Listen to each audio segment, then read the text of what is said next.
Okay, Joe. Okay, very good. So welcome everyone back to our next meeting of the Senior Fraud Task Force. And I'm very excited about today's presentation. But before we get into it, I want to take a brief moment and acknowledge our clerk, Mr. Joe Perkis. And I want to thank you very much for all of your service. Joe is going to be heading back to finish up his master's degree in grad school. And you know, we're super appreciative of all of his work. And you know, what a lot of people don't realize is just how vital the role of clerk is during the legislative process. There are so many different ceremonial functions, timing functions. Without you know, proper shepherding of bills, getting them in and on time in all the different places they're supposed to go, those bills die. So it's very important to have really great staff, and we've really benefited from his help and his guidance and stewardship through this process. So I just wanted to take a quick moment and say thank you very much. Joe, you want to say anything to the group? I really appreciate your kind words. It's been really great experience clerking the aging committee, and especially this task force, kind of learning so much from all of you experts in the field, and just I feel like I've learned so much about government and what goes on in session, outside of session. I'm just grateful for the opportunity to serve with you all. Thank you so much. Well, we've been really very fortunate to have your help. And so now I'm going to kick it over to my co-chair, Joan, for some welcoming remarks. Thank you. Thanks, Michael.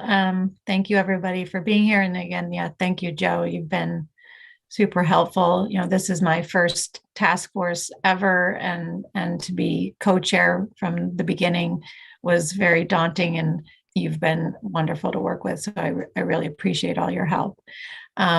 So today we have two speakers, and hopefully we can jump right back in after our little break over the holidays. I hope everybody had nice holidays. And today we have Mairead Painter, which everybody's already noticed. So thank you for being here. I think everybody here knows Mairead. She's the Connecticut State Long-Term Ombudsman.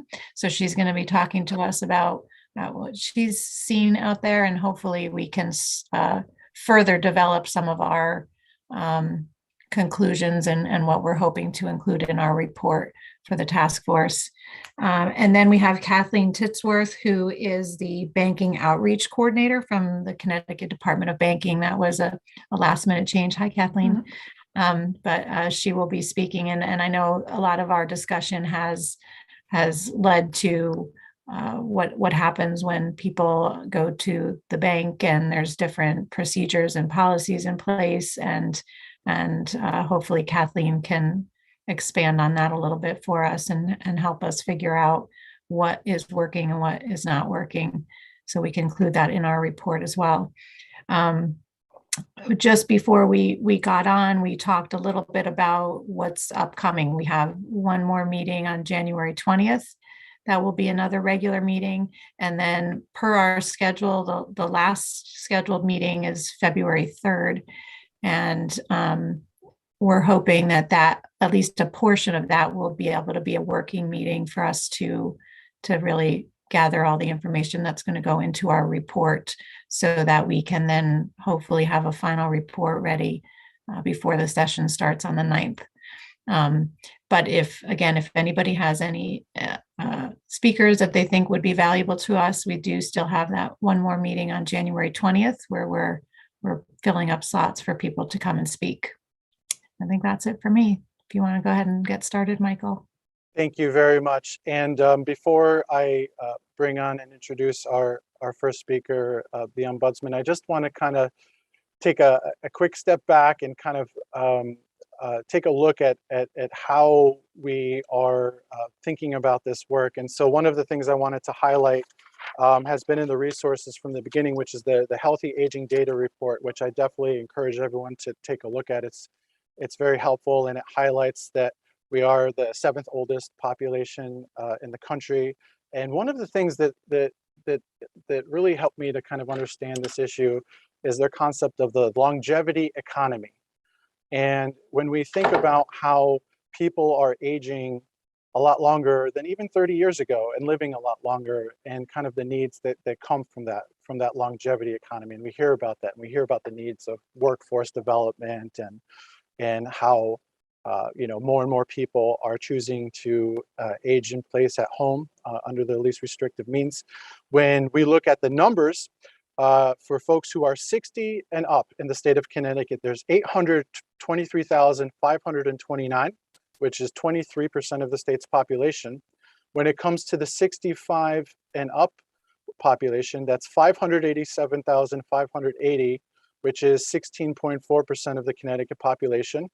57% of the 65 and up population are women. 67% of the 85 and up population are also women. So that's interesting to know. 2/3 of the 85 and up population are female. 17% of our 65 and up population are veterans. 17.5% are people of color. And by the way, Connecticut has the most diverse population in New England when it comes to 65-year-olds. When it comes to hospice care, there are over 1,072 hospice agencies. And one of the interesting ways that the data gets used in new ways that was highlighted in this report is talking about how law enforcement used information on on falls and fractures to identify communities for a program on elder abuse. So what other applications may be possible when we have enough data? So I also wanted to take a moment to once again thank Judge Beverly, who came to us from the probate court, who's the administrator for 54 probate courts and the 6 children courts, 60 courts. And one of the things that really was helpful, and I wanted to thank her for contributing the framework for how we can look at these issues of senior fraud, including prevention, communication, collaboration, education. And I think these are kind of going to be some good themes for the report.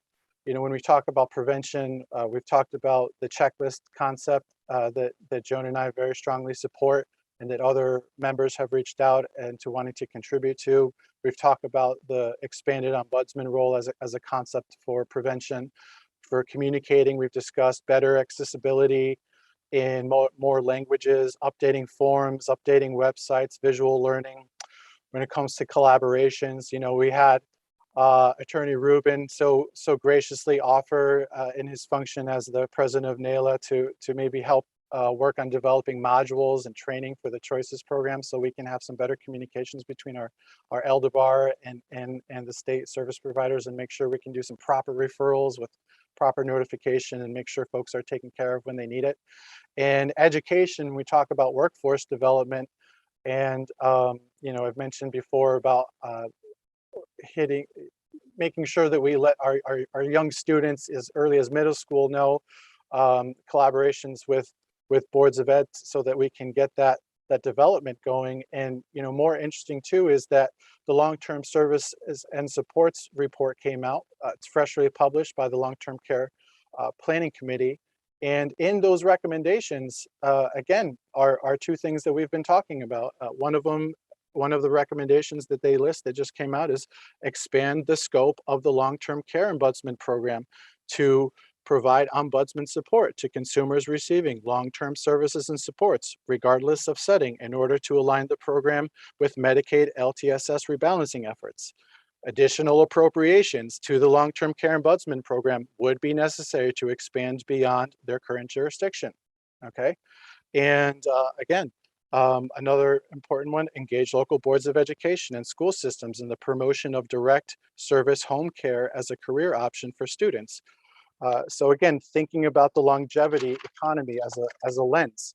And we've also learned how home and community-based services have saved the state of Connecticut budget $508.4 million in the state fiscal year of 2019, over $2.5 billion saved from 2006 to 2019. So the need for home care is exploding, and that means the need for quality assurance is more urgent than ever. So it's again, prevention, quality assurance. So what's legislatively possible? So many great bills passed in a bipartisan and unanimous fashion in a sign of agreement by the Connecticut General Assembly, covering essential support persons, statewide visitations policies, this task force, the statewide senior center work group, the use of technology of choice, age discrimination, and senior crime prevention education. So we already have some really great momentum in bipartisan unanimous decision making. So we can continue on this, and we can be, it's important to remember that the momentum of this common ground, and it's of love and appreciation of our older adults here in the state of Connecticut. And it's with that spirit that we're approaching this work over here together. And we honor our elders whose contributions and taxes paid, frankly, for the infrastructure that we all benefit from and maybe sometimes even take for granted. So with that, I'm happy to introduce our guest speaker today, the long-term care ombudsman, Marie Painter, who has just been phenomenal, as Judge Beverly said. Her and her team, when Judge Beverly so supportively expressed in the last meeting how they have done a phenomenal work throughout the pandemic in their outreach during the isolation and the inaccessibility to individuals in nursing homes.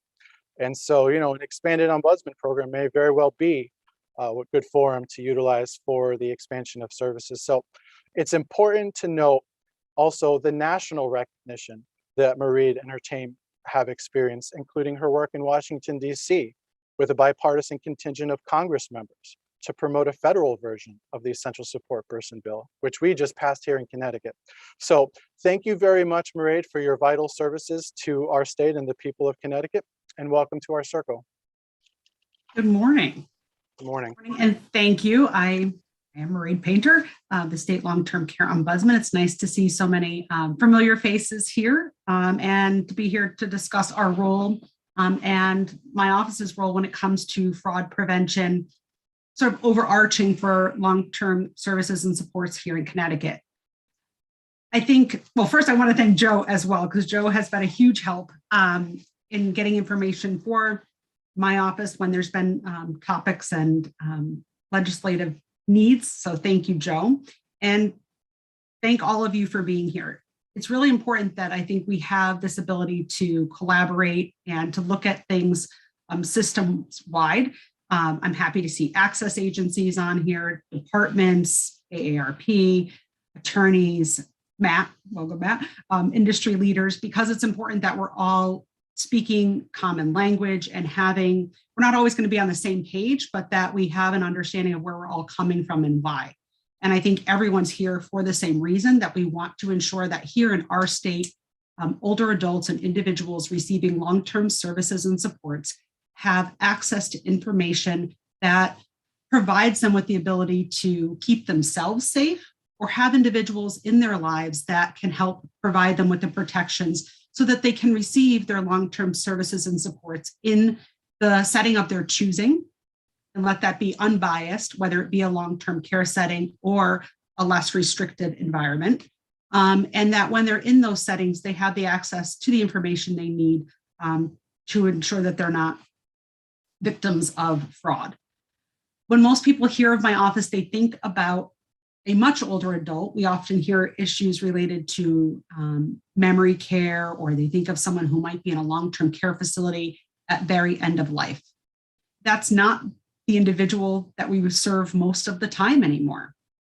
We have many, many individuals that we serve who are in control of their funds, want to be active participants in decision-making related to their lives, no matter their age. People are living longer, healthier lives.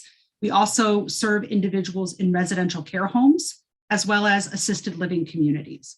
And they have very different needs at times.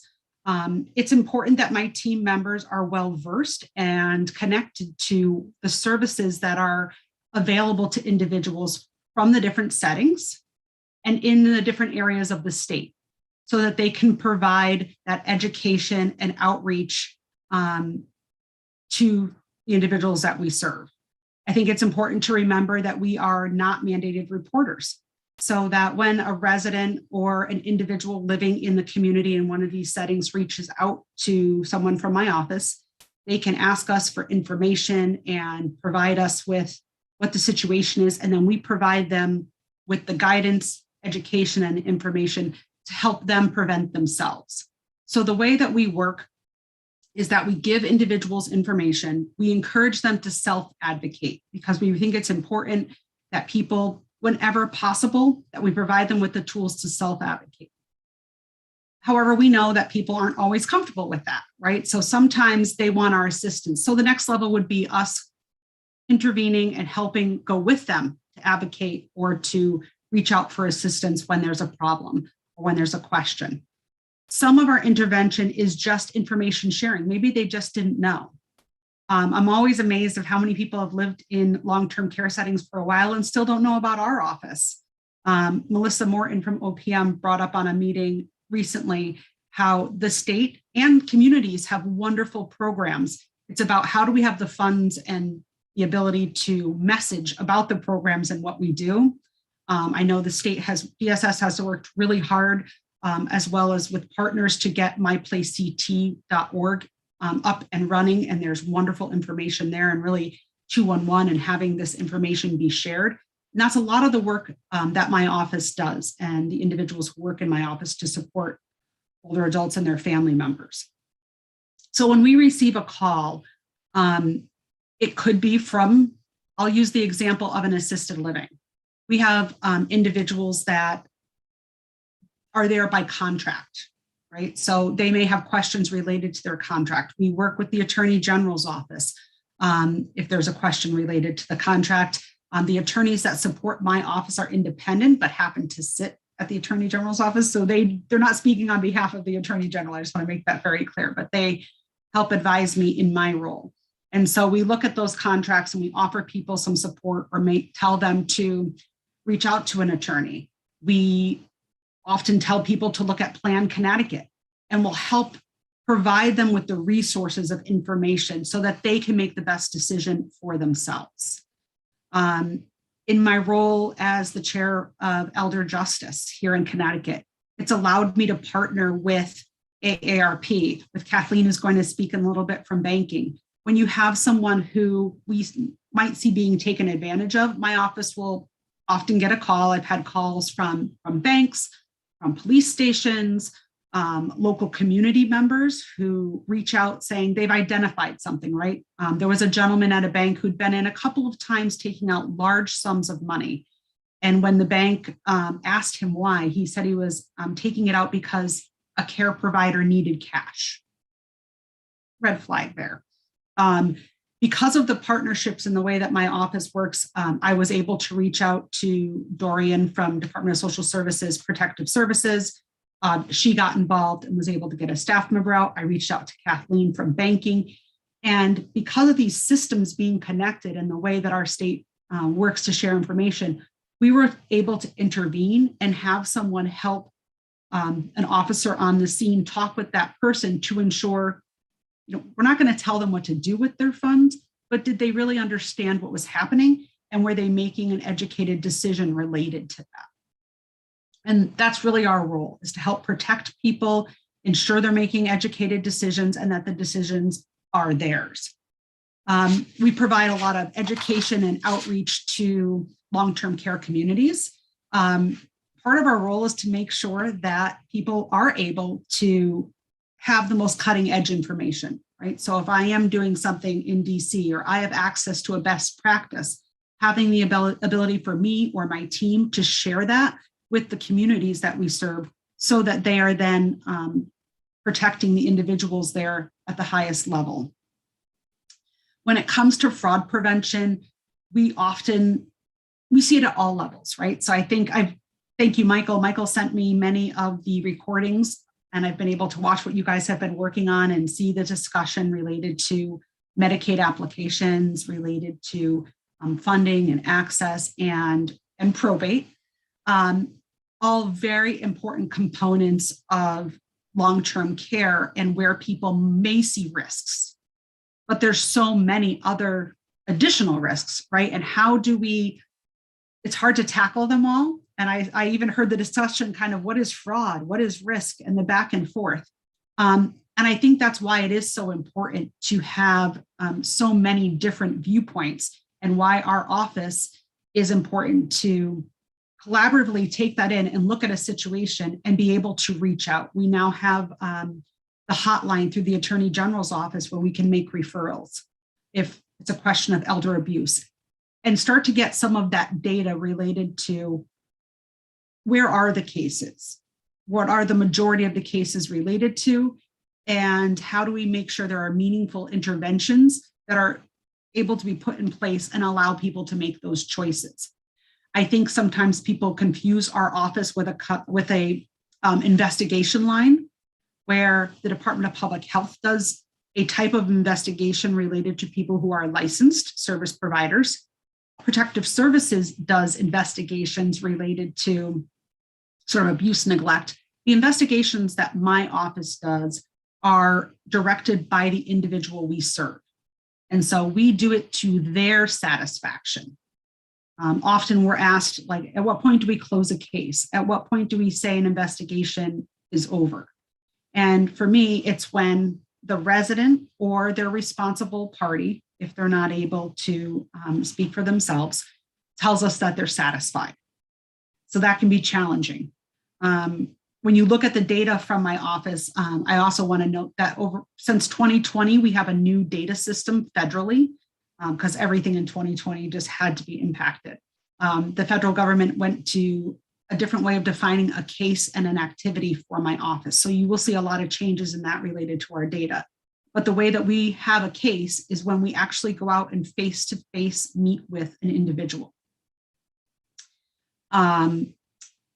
We serve them directly and then move forward in the way that they want us to. So I really appreciate having the ability to be here today to explain how we work with, whether it be the industry or individuals. When it comes to the Medicaid applications, we do not do them, but we do recommend that if someone has questions related to a Medicaid application, that they talk to a professional. Again, we advise them to look at Plan Connecticut and to make the best choice possible for them. And we want them to be able to have lots of resources and lots of ability depending on socioeconomic background. Like, there's different people at different levels when they're of socioeconomic abilities when they're applying. And we think it's important that everyone have equal access. So thank you, Michael, for being here. I'm open to any questions if people have them. Okay, thank you very much. And yeah, I will begin. You know, for the folks in the audience who may not understand kind of like the different areas, can you talk to us a little bit about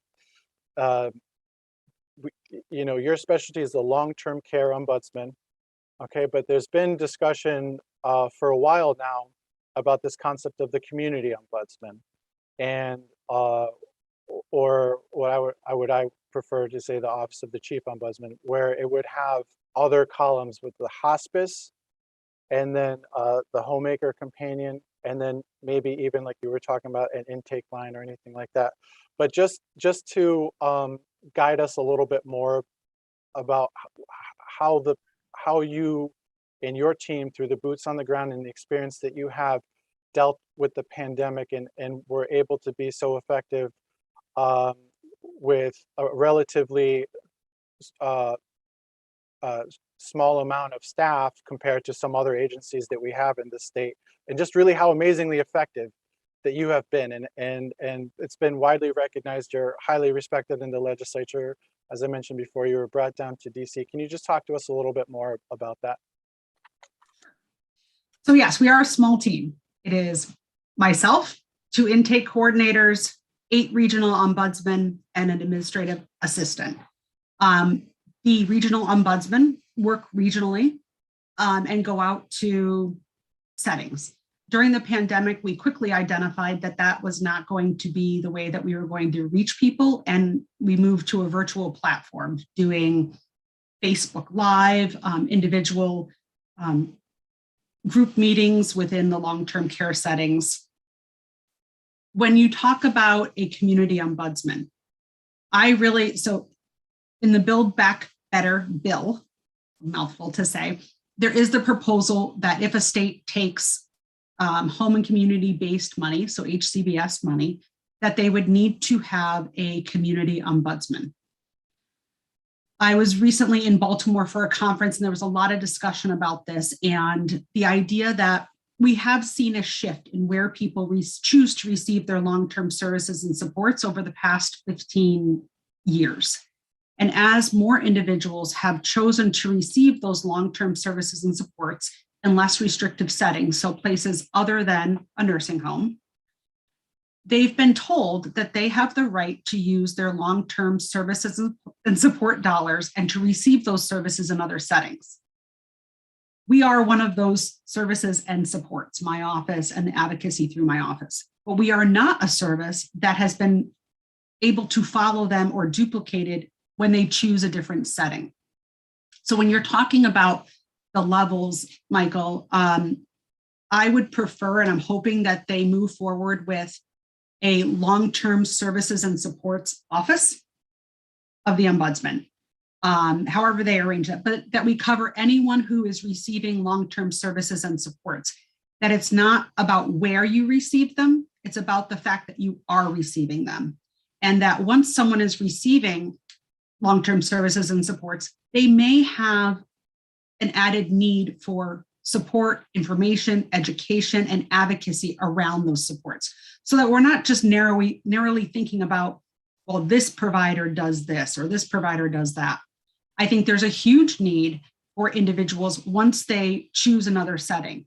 And so what was really hard during COVID and continues to be challenging is that individuals develop a relationship with our team and our office and feel that we're able to advocate for them.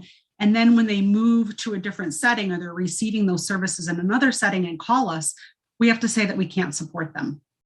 And I think we need to look at how we, and that's a challenge, right? In the state, we are kind of siloed. We have these buckets and, oh no, now you have to go there and now you have to go there. When I think there's really a positive way that we could support them throughout their journey once they are receiving long-term services and supports and they develop that relationship, and they can call our office and we can say, yes, now you're receiving hospice services and you have questions, we can help you, we can offer the support. And anytime we are educating a population of people on a service, my team goes through training. Everyone on my team has to be certified. So there is a new national training that people have to go through. And in order to work on our team in any capacity, they have to complete the certification to be a representative of our program, even our volunteers. And we're thankfully seeing an increase in our volunteers as well. I see the volunteer component as a way we could also grow in our greater community. I see Anna's on here, and we have been so fortunate to collaborate directly with AARP pre-pandemic, very intensely during the pandemic, and we continue to, and really modeling some of that, the way that they've used their volunteers. They have Erica Michalowski at AARP, who has really harnessed the use of volunteers and working with people in community to provide education. And Michael, to your point, I think that there are so many questions out there and people don't know where to go, that the expansion of our office in that way is important. And to provide for individuals, I can almost see three arms. Yes, a long-term care arm, which we currently do, which is nursing homes. And then it's very different. As I spoke before, assisted living, managed residential communities is what they're formally called, but most people know them as assisted living communities, are different because they're by contract. And I would like to see an arm of our office really focus on the managed residential communities. That's inclusive of residential care homes. And then a separate arm really devoted to the least restrictive environment, to include home and community-based apartments, homes, congregate living, individuals outside of what you would typically think of an institution. I think if we did it in a way where we still had the regional teams and individuals knew who their regional team members were, for coverage, for overlap, that way, and I'm hoping as we move forward within our state, individuals needing long-term services and supports will see less barriers as they have to flow from one level of care to another. It'll be more seamless. If someone needs to go into a nursing home for a period of time, that is part of their continuum, and they are not afraid to do that, and there aren't any barriers, but that there isn't any barrier also to leave and return when appropriate to their other community settings, and that it's seen as a hub of care and a community of care that best provides for that individual. The sooner we're able to do that, the better the individuals that we serve will feel about their care and be supported in their care. So that's sort of the vision that I see the vision that I see for my office, and where I hope we're able to get over the next year to 2 years. Great. And one last question before I pass it on. It's important to note that the recognition of the need for an expanded ombudsman program is pre-pandemic, okay? It came from before COVID hit. And in 2019, the legislature passed Special Act 19-18. And in January of 2020, you reported out on that per the statutory requirement on what that might look like. And, in part, it's because your office has this experience, the boots on the ground, an understanding of a framework that would be make a whole lot of sense to expand from as the foundation. And when we think about quality assurance, and we think about the 500 million in savings that we're having at last count due to these rebalancing initiatives, it's important that we reinvest in having that safety net. So what I'd like to ask you is to talk about is why it's important you have more resources, right? I feel like we read in your report that you submitted to the legislature about the difficulties of home-based versus in a long-term care facility, for a simple reason that when you go to a long-term care facility, you can see many people at once. They're all in one location. But we have, even though some people consider it a small state, it's pretty large, it's pretty rural, it takes a while to get across. So can you talk to us a little bit about why it's important you have a bigger budget so that you can expand and kind of the infrastructure that would be needed to kind of build up to be able to provide this quality assurance? Sure. So yes, this idea of a community or a long-term care ombudsman in the community started many years ago. Actually, my predecessor, Nancy Schaefer, did a pilot in the Hartford area probably 15 years ago. And it does keep coming up. I did do the report to the legislature in conjunction with the Department of Social Services and their commissioner, and worked closely in discussion with protective services for the elderly. So Dorian Long, and talked about what that looks like, right? What does that look like for them? They do a lot of in-home and going out to individual communities to investigate complaints. For my office, we were an office of 9. In, I think, 2018, we did lose one position and became an office of 8, which, looking back, was extremely challenging for our office.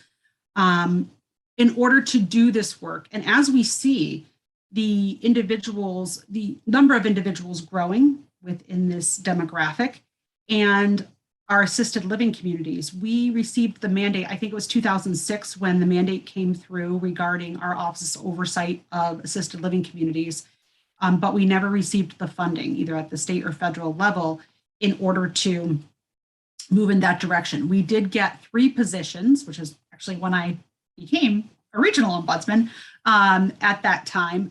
Like I said, and we lost 1, but we never had that full expansion in funding in order to support that work. We have seen a massive growth in that area. We have seen, since 2006, we have seen many more assisted living communities open within our state, and we are seeing people go there, as well as the challenges there. When we have the opportunity for my team members to intervene, I think we do see cost savings. I think it's interesting. I did talk about this in DC, and I've talked with Congressman Larson's office about it as well, related to Medicare and Medicaid savings. When we're able to intervene when there's an issue or a concern, when someone is in a residential care home or in an assisted living community, they're able to stay in that level of care longer. That helps their dollars go further, and it prevents them from having to go on Medicaid sooner in many cases, which can be costly to the state. Now, we also don't want to see people staying so long that they're not making the decision to go into long-term care when appropriate. And if they need that level of care, they should absolutely do that. But we want to make sure that they're not experiencing fraud or loss of their funds. We also see that when an individual transitions out of a nursing home into a less restrictive environment, the state does get a match on those dollars federally. And in some states, that match, a percentage of it, is used to ensure the quality of life and the protections of those individuals when they transition. And that goes towards the Ombudsman program, providing those services in the community. So that is one avenue. Also, when people are educated, have information, and have a level of protection, we see that fraud declines. And when fraud declines, they're able to hold on to their funds and be protected at lower levels of care, which is less costly. With Build Back Better, we're hoping to see some funds for this area, which would also help us expand. But I do think we would need to start with at least one additional person in each area of the state. As I said in the report, we would need supervisors and other managers to help support me if we were able to expand in that way. And also have the ability to do a real assessment of need. I don't think it's necessary, when you're looking at protective services or DCF, Department of Children and Families, and the way that they do investigations, they do have many, many more staff than are in my office. I wouldn't want to bloom to that level right away until we were able to get a comprehensive understanding of what the demand is going to be.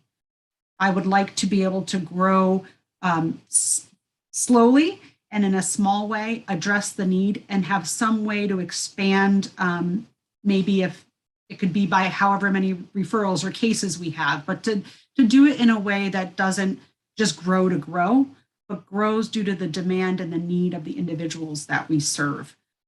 So to have some sort of mechanism there, and to work closely with our sister agencies and departments to look at the types of complaints.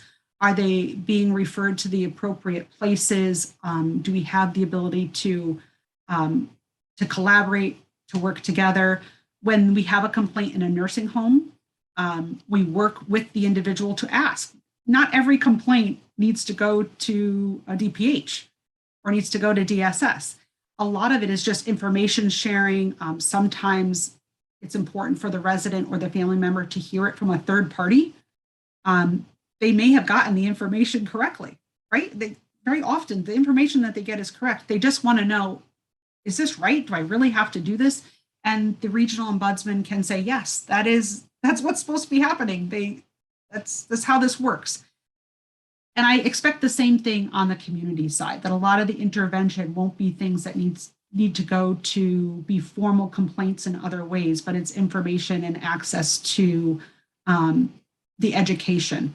As I think any of us know, we may not have an area of expertise or know, I know long-term services and supports, but if you put me into a different area that I don't know, I'm going to need that education, even though I am an intelligent person that has resources. For other individuals who maybe don't have the same access to resources that I have, it doesn't mean that they're not intelligent. It just means that they need the information provided to them. They have the right to that information, and how are we getting it to them in a way where we're breaking down those barriers. Okay, very good. And so I'm going to pass it forward. Matthew, I saw your hand, and I saw Anna's hand. So maybe we'll start with Anna. See her hand still up, and then Matthew, if you're interested, you can ask your question, or if anyone else has questions. Thank you, Anna. And thank you, Mairead. Thank you, Michael. Hi, Mairead. So a quick question. When it comes to what you're hearing from other colleagues and how they're thinking of, expanded ombudsman programs, who knows what will happen with Build Back Better at this point, but as you speak to colleagues from other states, are they proactively looking at state level legislation that would sort of create the infrastructure for a community ombudsman program? I mean, I know a couple states already have something like that, but are other states in anticipation of something happening federally moving forward with setting something up? Are states waiting to see if there's going to be some kind of federal funding available? Can you just speak a little bit to how state by state folks are conceptualizing this and moving forward? Sure, thanks. So I think if you had asked me that question in July or August, my answer would have been different because we thought we'd be in a different place related to Build Back Better. And so we have been having these conversations nationally. We've been talking to ACL, which is the Administration for Community Living, where I report up to under HHS, and really thinking about if something moves forward at a federal level, what does that look like? Because some states do already have a component of their programs in different ways in the community. So not wanting to change everything for everybody, what will that direction look like? So we have been having a lot of those conversations. I've also reached out, Representative Dathan has a group related to hospice and ombudsman and diving in. And out of that group, I've done some outreach, and we have an upcoming meeting coming with Wisconsin. So the state long-term care ombudsman in Wisconsin, because they do have a program there, Heather Bremer, is going to come with some individuals that manage her community ombudsman to talk to individuals from our state, just to say, how do they do it? The funding structure, what has their caseload been like? And sort of what was that uptick for them when they rolled it out? They do it by county, I believe. We would do it by region, but looking at that and the structure, how costly has it been, or what were the cost savings related to it? So those are all questions that we're looking at. I've also reached out to Maine, Ohio. There's different examples out there that I'm trying to get information on, just to see for the states that are doing it, how's it going? Where have they faced any challenges, and what have their successes been? And to try to look at that so that when we're building something, we build it in a way where sort of geared to those successes, and maybe we can jump over some of those hurdles with ease. Go ahead, Anna. And just real quick follow-up to that, I think if I'm remembering correctly, Build Back Better contemplates an HCBS ombudsman program for the Medicaid population only. Is that the model that others, maybe I'm wrong about that Build Back Better piece, but is that the sort of model that other states are looking at as well, that they're just looking at folks who receive Medicaid support in the community? Would they be looking at private pay folks in the community, or states all over the place on that? My understanding, and again, I've talked to group, is it people are leaning towards individuals receiving long-term services and supports, not by payer source. The same way we work with long-term care communities, assisted living, residential care homes, it's about the need and for information when you are receiving certain services, not about your financial abilities. And so we find people of all different financial abilities that have similar questions, right? And different levels of access may have similar questions. So yes, we're seeing that it's moving towards individuals related to the type of care and services they need at this time, right? The long-term services and supports versus their financial abilities. Great, thank you. Okay, and just so I say, so we have Mairead with us until 11, as late as 11:30. We have scheduled in a 5-minute break at 10:55. But that said, if the questions continue, perhaps we can roll over a little bit into the top of the next hour if that pops up. So Matt Barrett next. Thank you, Michael, and good morning again, Mairead. Hey, Matt. First, a comment or a comment in support of something you said, and it relates to this area of law that I had a couple of questions about. But first, my comment, and that's that the rights and protections that exist under the law in one setting really should be, applicable in other settings as well. You made that point. And as you were making that point, I was actually reviewing a section of Connecticut's law that I know that you're intimately familiar with, and we most recently worked on it when we added additional rights and protections. Of course, I'm referring to the Nursing Home Residents Patients Bill of Rights. Sometimes we call it the Residents Bill of Rights, and we worked on a provision advanced by your office concerning the right of a resident or patient to the use of technology of their choice, especially in the area of facilitating visitation. But this section of the law, there's some 30 separate provisions regarding rights of residents or patients. And they certainly, only apply in the settings that you have jurisdiction over, especially nursing homes, residential care homes, chronic disease hospitals, and they don't apply in other settings per se. And when you read through these rights, and I certainly not going to school you on that, you school me on this. And I say that you are not shy or bashful about bringing issues to my attention where you feel that residents' rights are not being, fully afforded and adhered to.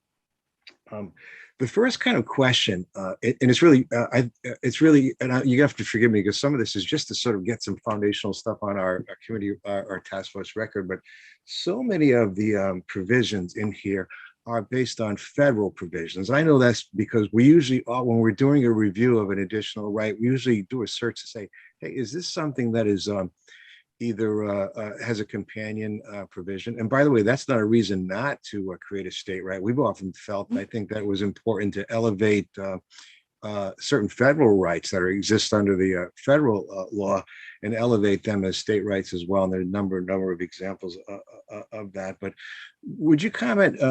But I know that initially the Connecticut Patients Bill of Rights was based on either 1984 or 1987 federal OBRA legislation.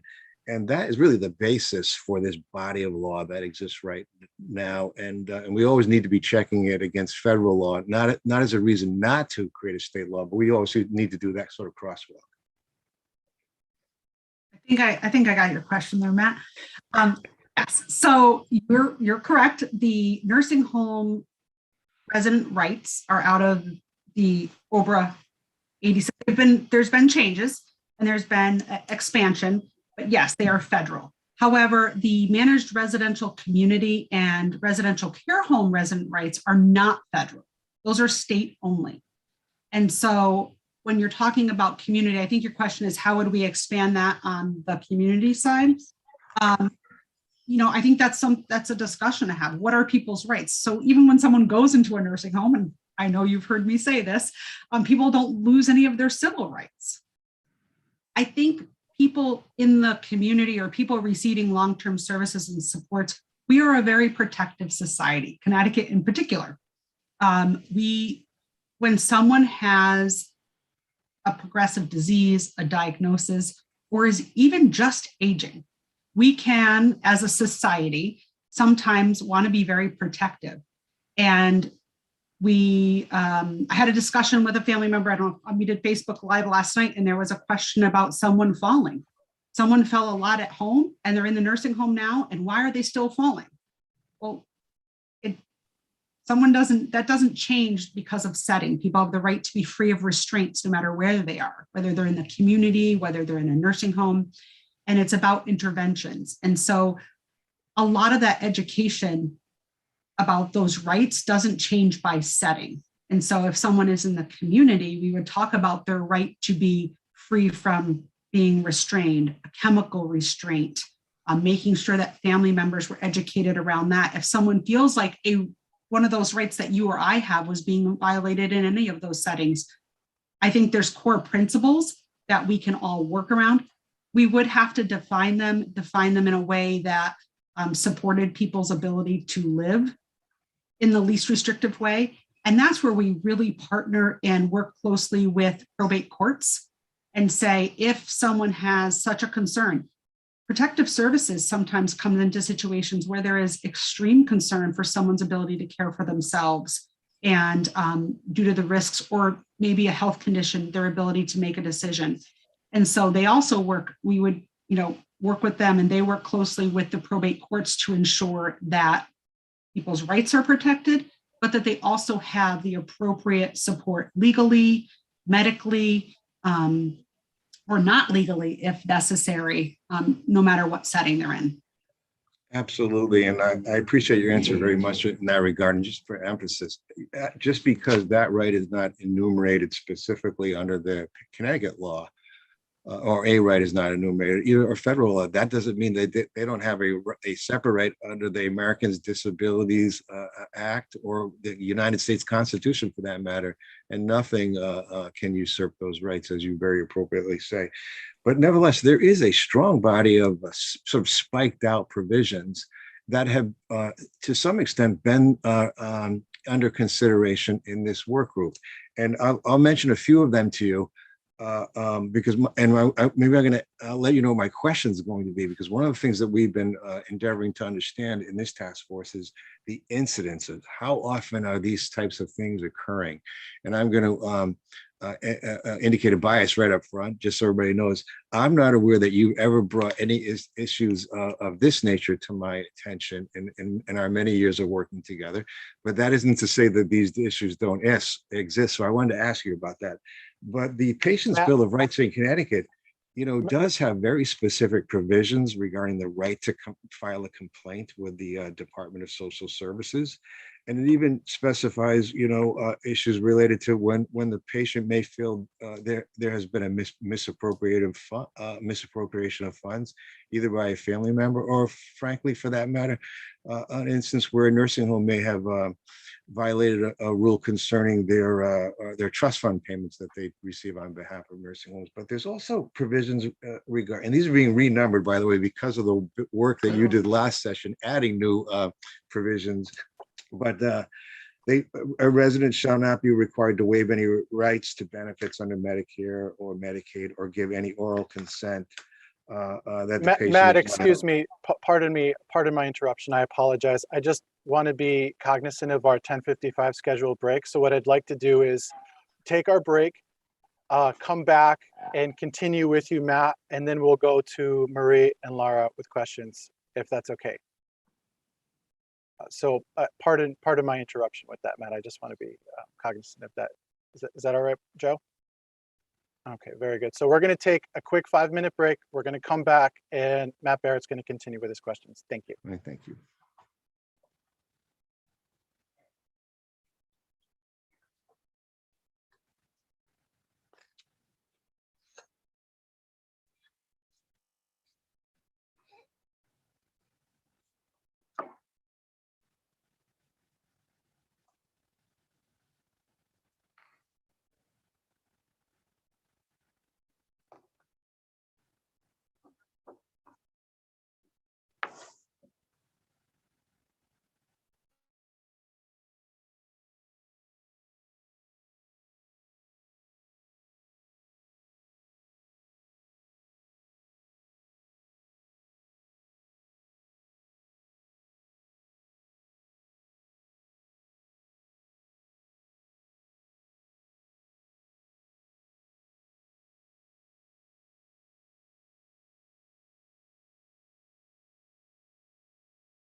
Okay, we'll give it another minute for our members to come back on camera.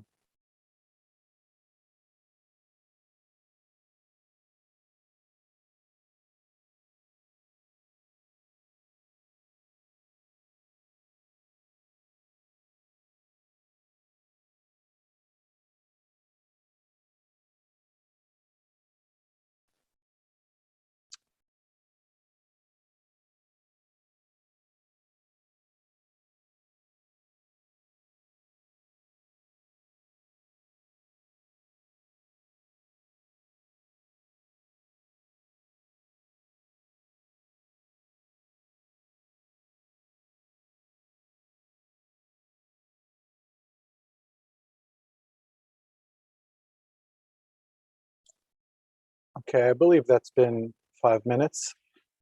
So we will return to Matt Barrett. Thank you.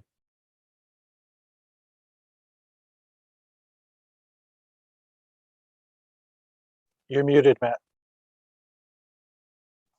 Thank you so much, Michael. And again, Mairead, and in the interest of time, as the chair has kind of appropriately reminded me of, I'll just summarize that the Patient's Bill of Rights deals with a whole bunch of protections regarding the right to receive information about the Medicare and Medicaid application process, prohibitions against third-party guarantor payments, and even prohibitions from the nursing facility from accepting any, I think the language that I have in front of me deals with, they can't receive any gift, money, donations,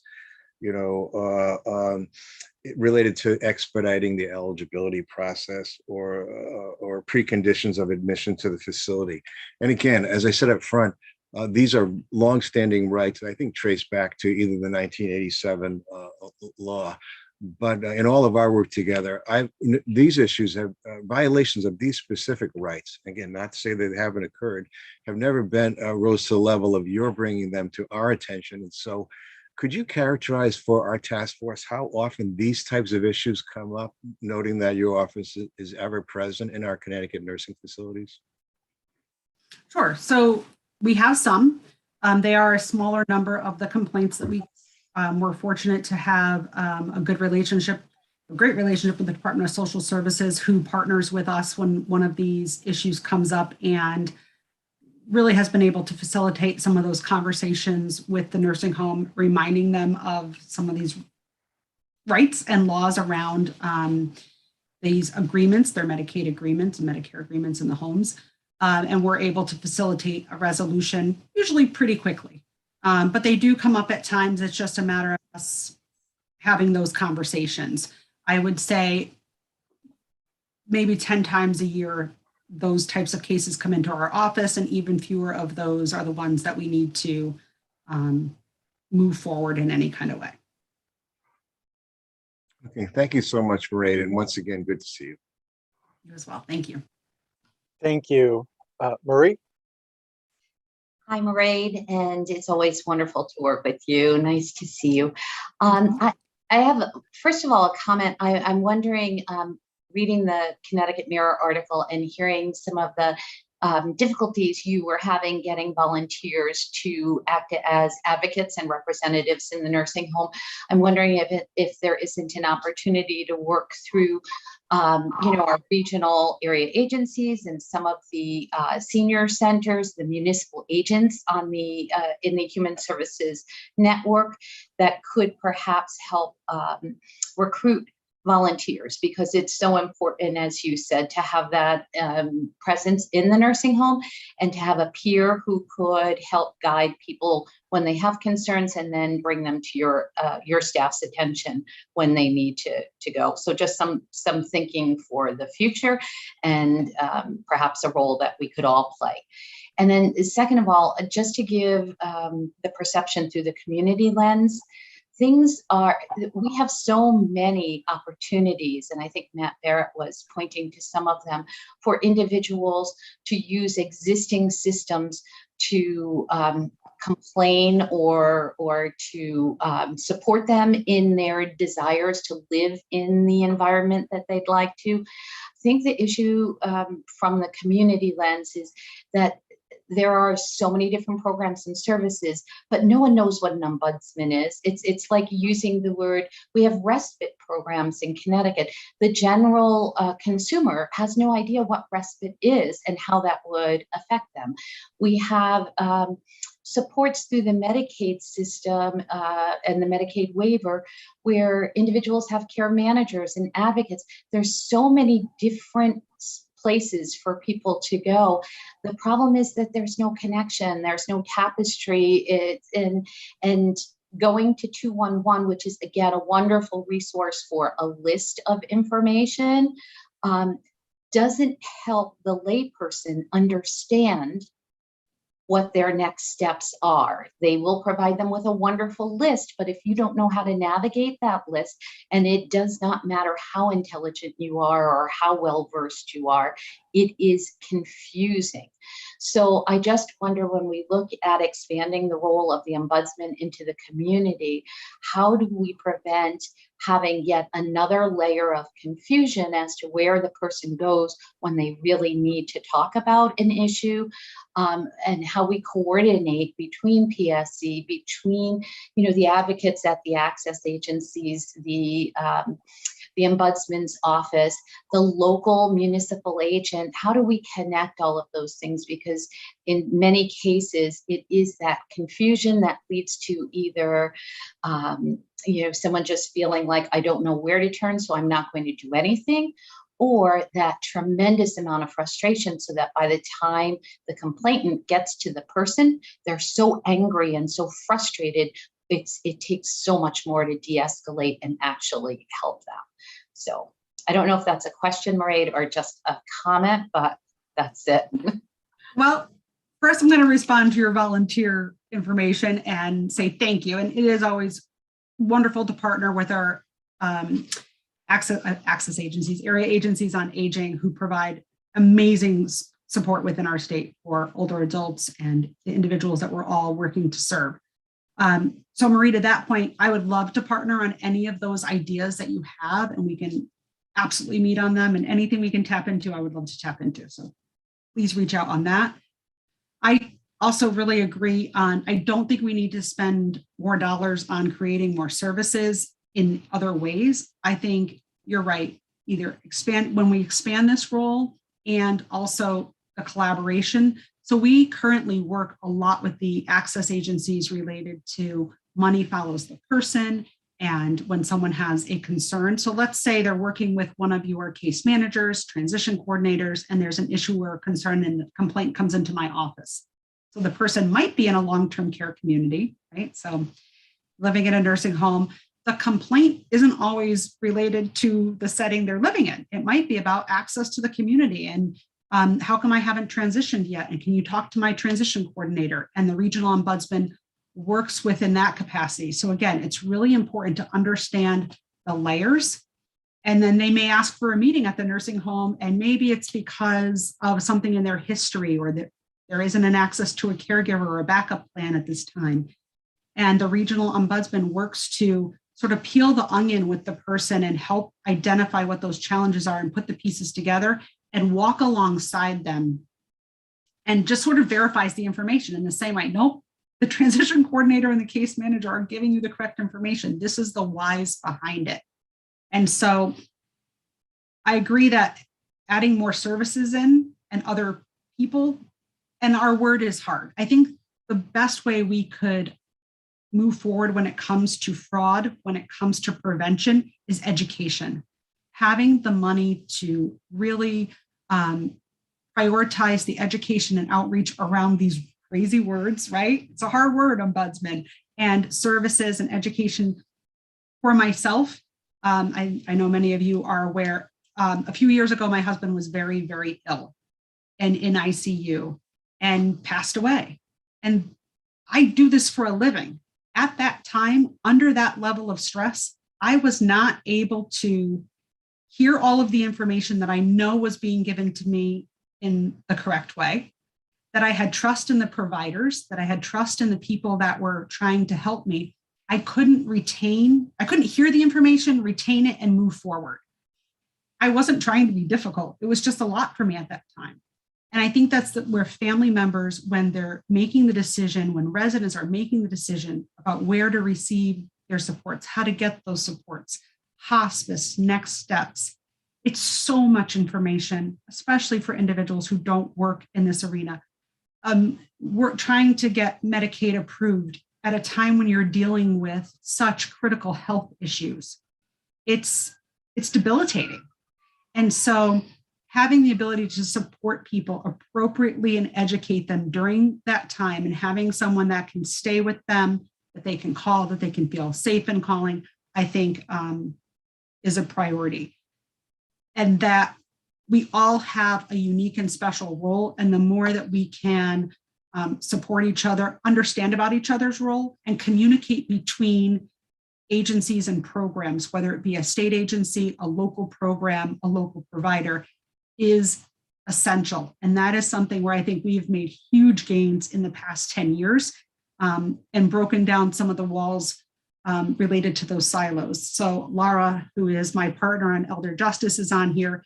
Even doing the lunch and learns with the Elder Bar, I think I have learned stuff. I'm hoping individuals with the Elder Bar have learned things that, yeah, we knew the information was out there, but just it's that refresher and knowing and connecting people. So thank you, Marie. Thank you. And Laura. Good morning, Maureen. Hey. As you all have heard, Maureen and I work together quite a bit.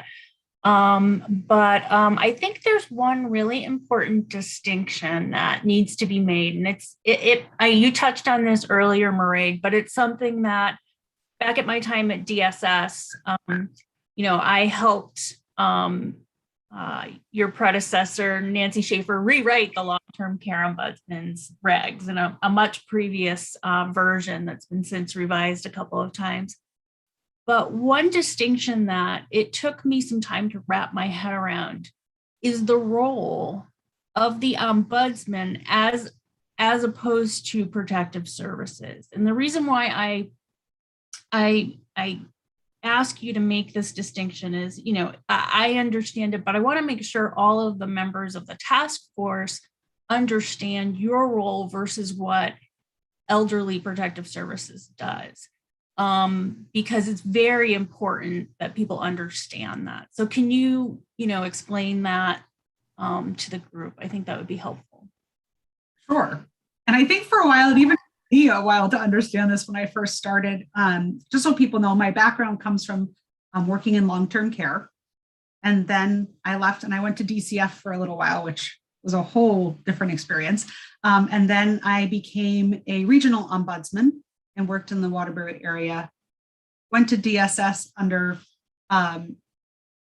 community options, and then this role. So I've had some different backgrounds, but you're right. It's once you kind of see the full picture, you get a better understanding. So our office represents the rights of individuals from their vantage point, and we are not mandated reporters. And so I say that, and people hear it, but I don't think they realize it until they're making a referral to us. Protective services for the elderly works to ensure that people are protected, and they take referrals and cases.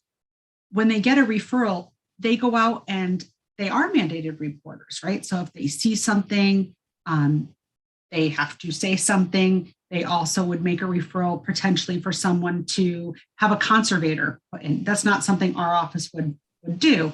They may have to call the police or identify a level of concern. They are not working at the direction of the person, but I don't mean they don't work with the person. They work very closely with the person to help support them in their decisions, support them in having the best, highest quality of life, but they also have to work to make sure that they're protected and safe.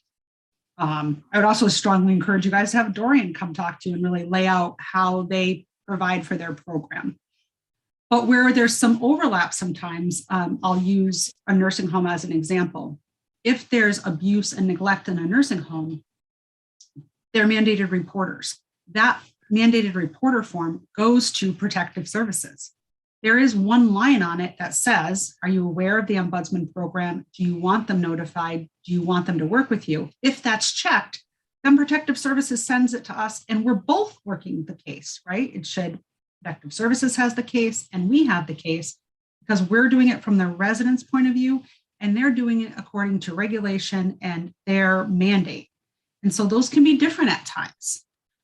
This comes into play when, let's say it's the same case and it's an allegation of abuse and we hear from a friend or a family member that someone was abused in a setting. My team member has to go out and talk to that resident or that person, and that person might verify what happened, but say they want the regional ombudsman to do nothing about it.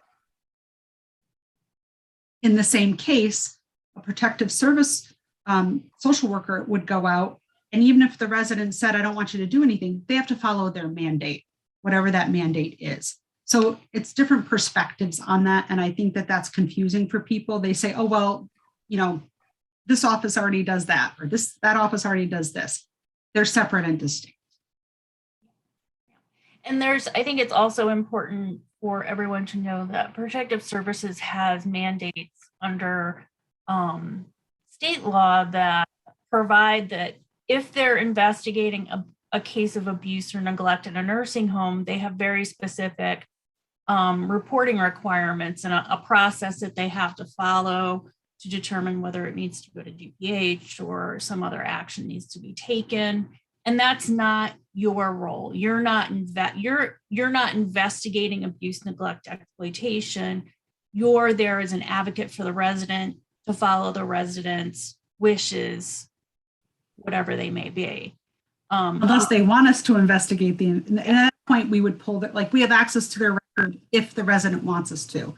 If they want us to move an investigation forward for abuse and neglect, we would, but not if they didn't want us to. Yeah. And so that's, you know, a big piece of that. I think it's interesting just for people to know, we used to be one unit, kind of like what we're talking about the community ombudsman. We used to be one unit and the rights of residents were protected by an ombudsman unit, and protective service workers used to be called ombudsman. There were a few that finally retired. They were wonderful workers that were there for years and retired. I think the last one was in the New Britain office, if I'm correct. And that was split apart federally because of the differences in the way to advocate for someone. So it was all one office. And then when they decided that you needed to have somebody that represented the rights of the individual and in a different way, right? Not right or wrong, just different. The unit was separated to 2 different units. And as time has gone on, even now in 2016, our office was no longer able to sit within the Department of Social Services where we used to sit because federally that was as a conflict of interest. My office cannot sit within the Department of Public Health, the Department of Social Services. Oh, well, now it would be OPM. Anything that pays, oversight, licenses a long-term care community, we can't sit within. So that's why being at the Department of Aging and Disability Services is ideal. Thank you. Awesome. Matthew. Thank you, Marie, for coming up. Very quick question following up a little bit from Laura's. So with a hope or assumption that the Ombudsman's office is expanded to other settings and home base, understanding your role now as not having statutorily or structurally any sort of enforcement mechanism or whether there are civil penalties attached to certain issues, is that something in some contexts, as opposed to referring to where you might have licensed providers that the Department of Public Health could address, where you might have people involved with Medicaid or other DSS, state or federal supports could address, or referrals to the Office of the Attorney General. Do you feel that with some expansion, and maybe this is something that Wisconsin would talk to you about, that some sort of statutory authority for potential civil penalties or something along those lines would be helpful, or do you think that potentially that would get more in the way of your work? I just would be curious where the relationship may be more contractual between the individual and some sort of service provider type, and then you've identified some perhaps maybe not to the level of a criminal abuse or a statutory fraud, but where more towards Matt's some sort of crossing of what we would think of as a Bill of Rights to someone who might not be elderly but receiving long-term support services. Mm-hmm. So I think a blessing and a curse of my office that I've always felt is our lack of what I would call a stick. So sometimes I want it, sometimes I'm glad we don't have it. I think it really does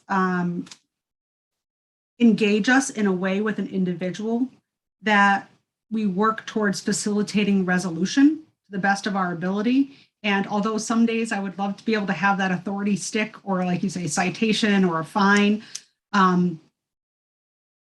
think it also requires our ability to develop the case, work with the individual, use all of our resources, or make those referrals to the professionals who have the regulatory structure in order to put those in place.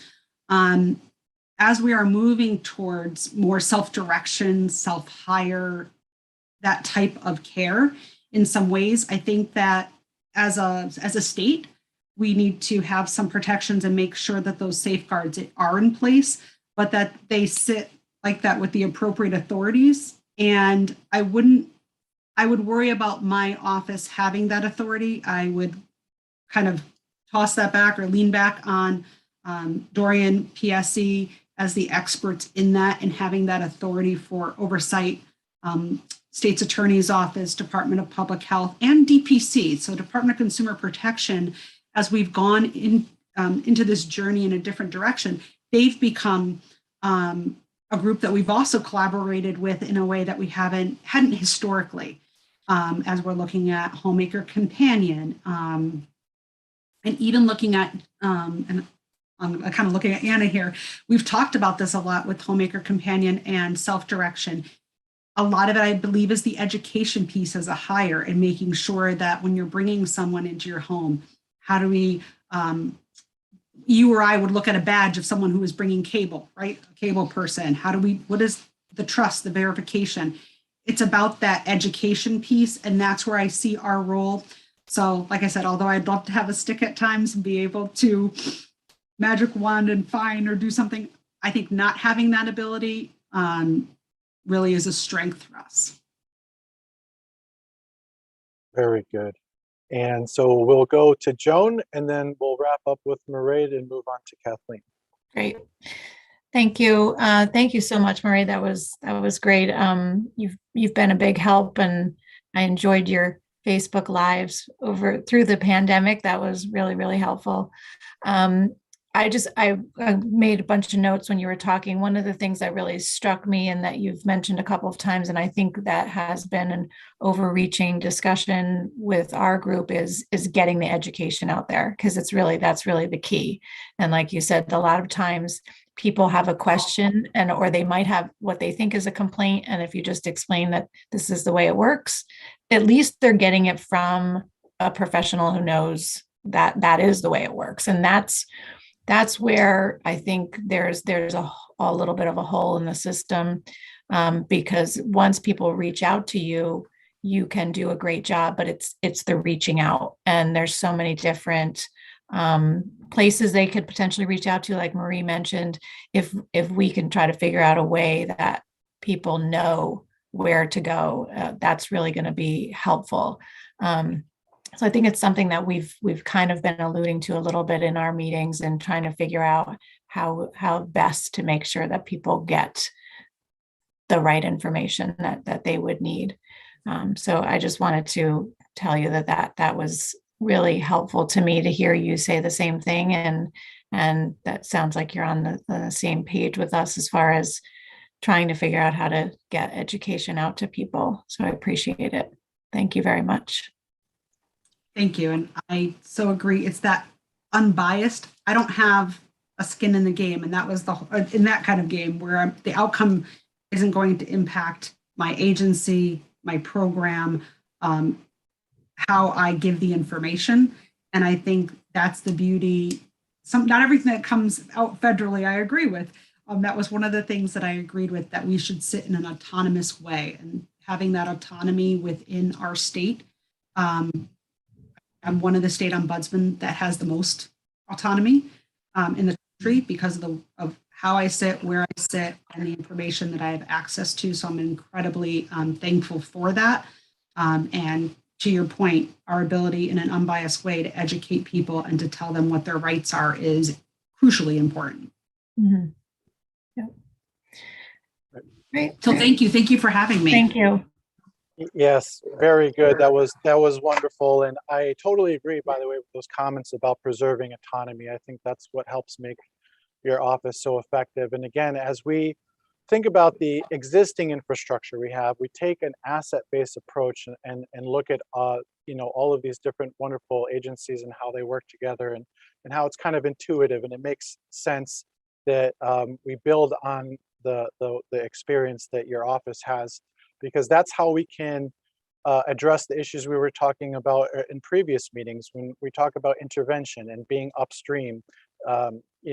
Maybe providing the information that a family might need that could address an issue before it's too late, before it has to get criminally prosecuted, right? We want to reduce, the state of Connecticut as a policy has the policy of wanting to reduce criminal justice contacts.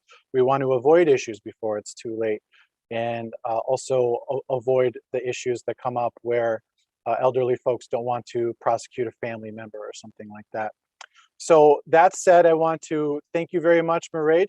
Kathleen, you're up, and I'm very much looking forward to this part of the presentation as well. So thank you, everyone. Kathleen? Hi, thank you, Michael. And I want to thank Marie for inviting me. I understand that you had Laura Snow Robinson originally scheduled, and I'm not even going to try to fill her shoes because she's so great in this regard and has such a unique perspective being a social worker, and she's just really, going back many years, I feel like she's really been on the forefront of elder financial fraud.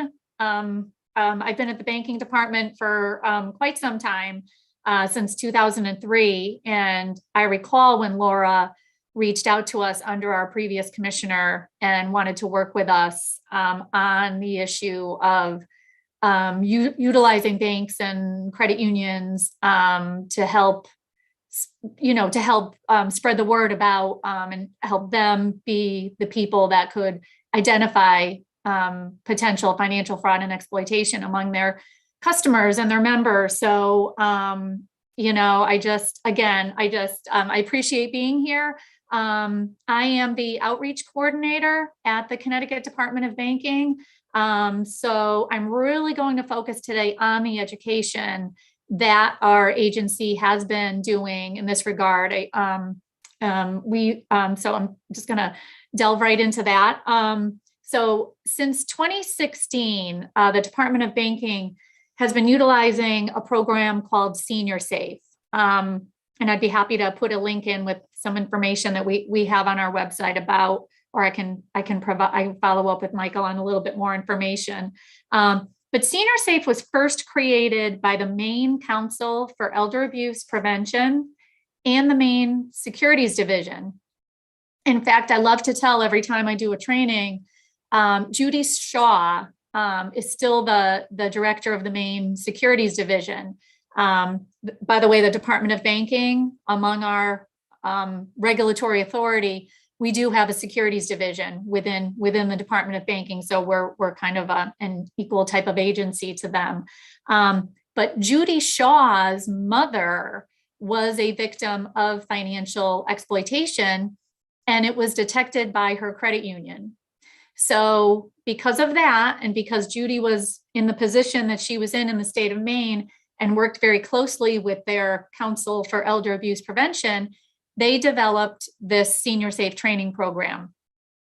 And I worked on a project group through National Association of State Securities Regulators. We're called NASA. It's NASAA for short. And we worked with Judy Shaw to retool Senior Safe and make it available for all the states. I just wanted to give you a little bit of that background because our agency did not develop it. And it really was a framework for many types of these trainings. In fact, the training that Laura Snow Robinson does is also based on the Maine, partially on this Maine training. But the goal of this training really is to help prevent financial exploitation before assets are depleted. That's originally and still ultimately the goal of this. Financial professionals, which in my world mainly include banks, credit unions, and investment professionals. They're really in a unique position to have early knowledge of financial abuse through their regular contact with their clients, their customers, their members. They see them, they know them. They see a change in somebody as they come through. And this training helps them recognize the signs of possible financial exploitation or abuse. We share red flags of abuse. There's very common red flags. We acknowledge that maybe one red flag, if your customer comes in, maybe seeming a little absent-minded or not themselves, that's not immediate cause to suspect, but there may be other things. There may be use of an ATM where they never use the ATM. There could be, they're showing up with somebody new. There's all kinds of red flags. I'm not going to go into the specifics of it at this point, but it really helps encourage, especially the frontline workers, to understand and look out for it. Fraud has been around for a long time in the banking industry. We know a lot of the common scams and everything, but financial exploitation is a little harder to detect. And again, I love listening to Mairead talk.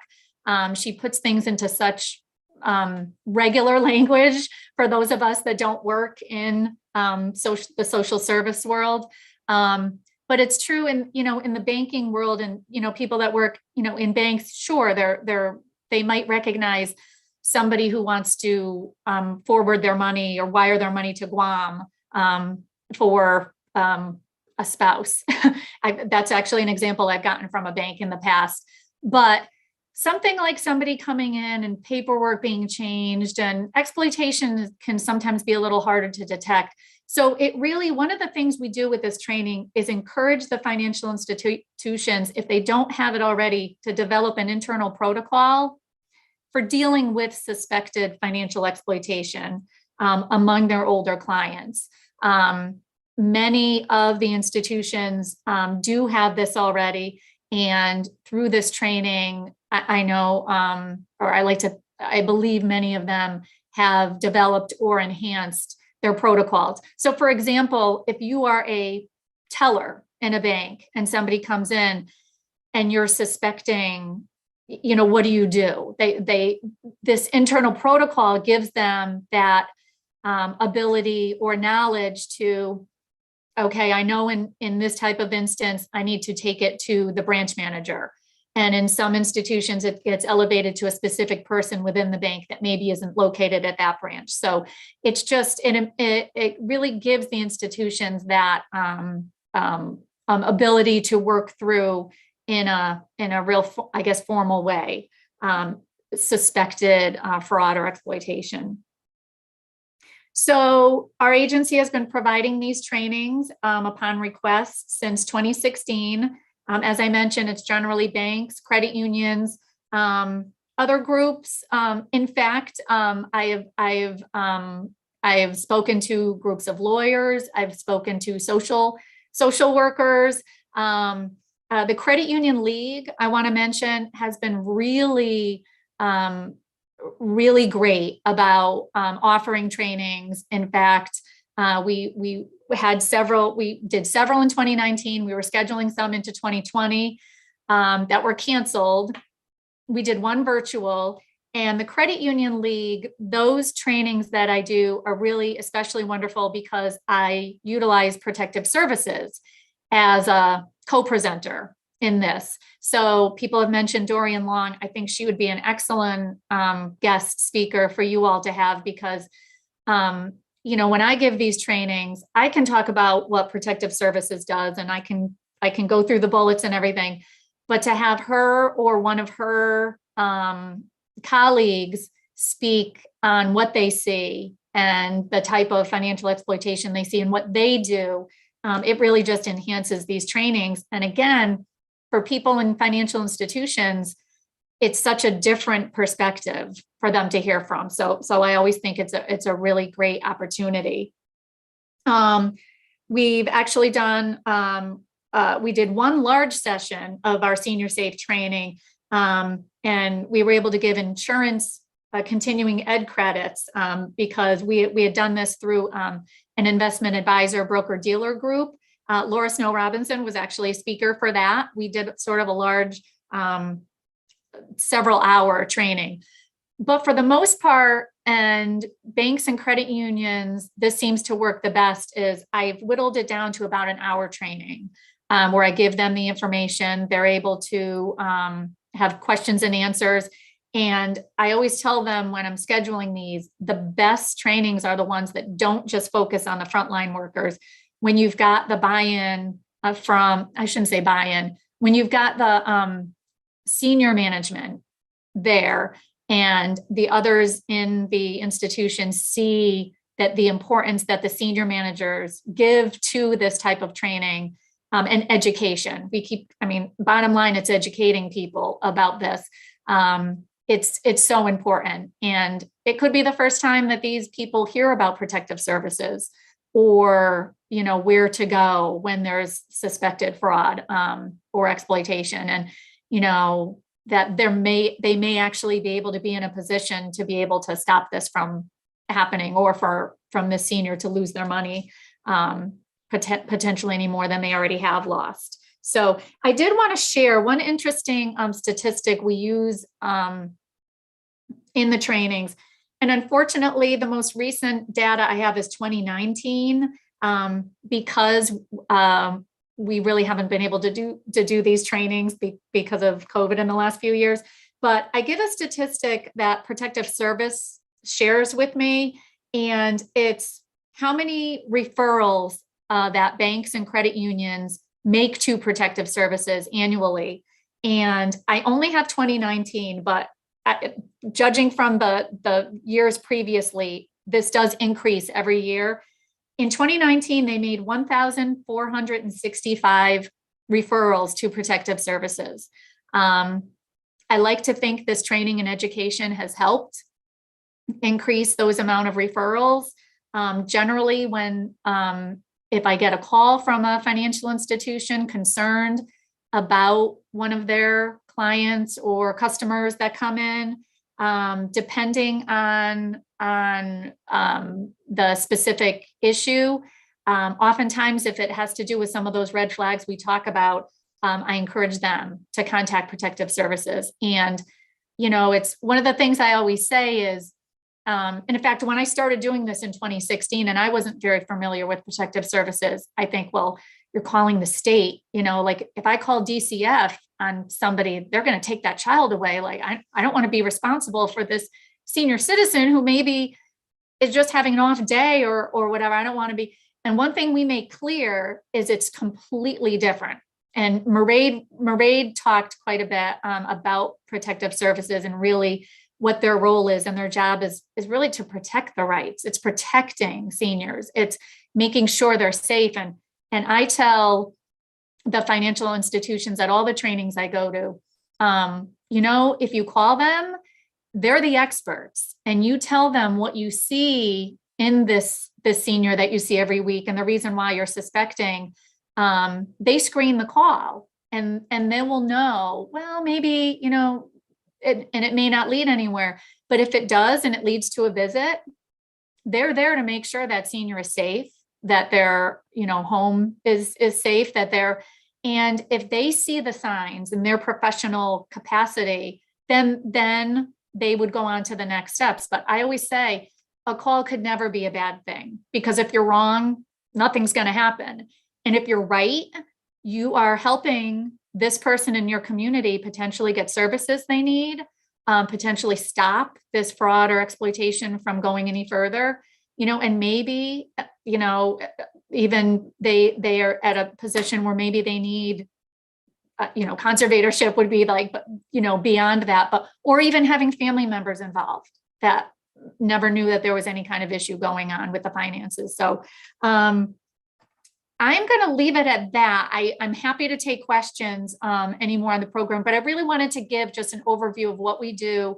The trainings of late, we haven't been doing too many, but I've been in talks with our securities director, and we want to try to do some more trainings in the investment industry. That's an area that I haven't been doing much of, but the credit unions and certain banks continue to call me for to train new employees that haven't been trained.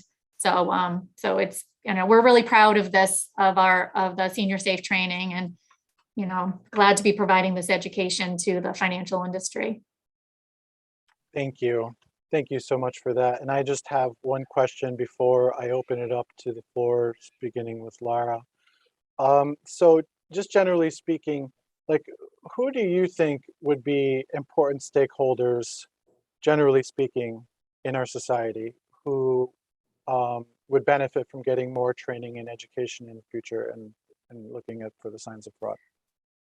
Oh, and I just want to be clear, I'm just speaking as Okay. me, Kev, I'm not representing the Department of Banking on this, so I don't want, but the first people that pop into my mind are law enforcement. And I know definitely Lara is already, there's wonderful training going on in the law enforcement community, but definitely, I think they play a big role. And I think some departments, some towns are, just like anything, are better at it than others. Just like some banks and credit unions are more focused on, financial fraud and exploitation than others. It's the same thing, but I would say law enforcement, certainly continuing the financial people that work in stores, pharmacies. I do know in another state, a colleague of mine in New Mexico, their Department of Banking, which is, I think it's called like a Department of Financial Institutions and other, it's a regulatory agency. They regulate pharmacists and other types of licenses like that. And it's really anyone that has FaceTime with seniors, and anyone that has customers, clients that, and I hate to say seniors. I've worked so much with Erica Mirkolowski from AARP lately that she hates putting a number on things, and it's so absolutely true. But because the state services start with, I believe it's age 62, it's the only way to sort of wrap them. And, so I use seniors for those age 62 and over, which, it's a vast, somebody age 63 could be doing worse than somebody age 93. So it's not about that, but I would say it's honestly, there's almost no group that I would say couldn't benefit from this type of training. Very good. Thank you. Lara. I want to, Kathleen and I know each other very well because we're both on the Connecticut Coalition for Elder Justice in Connecticut. She's on our steering committee. And also she and I have done trainings together. I've attended her trainings with regards to financial exploitation. And, historically speaking, before Kathleen started doing some of these trainings with financial institutions and credit unions, the number of cases being referred to protective services from those financial institutions and credit unions wasn't as high. And I think, Kathleen referred to the number of cases that were referred by these financial institutions and credit unions. earlier is 1,000 or at least almost 1,500. And I think if you look at that report as well, you'll see that financial institutions and credit unions were, I think, the second highest reporter of elder abuse financial exploitation cases. I may be a little off, but if it's the same report that I looked at recently. And I think that says a lot about the fact that financial institutions or financial agents, for a better term, are not mandated reporters, but they do have mandated training. So you have a group of individuals or professionals that are not mandated reporters, but do have the training. So they know how to identify it and they know how to report, and they're successfully reporting, where we have dozens of other mandated reporters who don't have that mandated training. So that's kind of where there's a gap. And I think that's why we're not seeing as many reports. And it wouldn't necessarily be, I mean, this would apply to all types of abuse, neglect, exploitation, but certainly there's other people who can identify financial exploitation, which is what we're looking at here. And it's really interesting because I was very fortunate, and this is one of the best experiences I think I've had in my career, is that I've been able to teach last semester at Conn College. And so I had my students as a final project do a policy brief on an issue related to elder abuse. And a lot of them touched on some of the things that Kathleen was just talking about, and that is having reporters or providing education to some of those people who are in what's called third spaces, kind of the warm spaces where people see older individuals on a regular basis, and they might be able to identify financial abuse or exploitation, such as banks, post office, coffee shops, things like that. Their hairdresser, one of my students talked about this very specific, topic. And I think, as Kathleen is saying, education is the key. And I think one thing that this task force should take away and try to promote is that education piece, because I think that's what's lacking.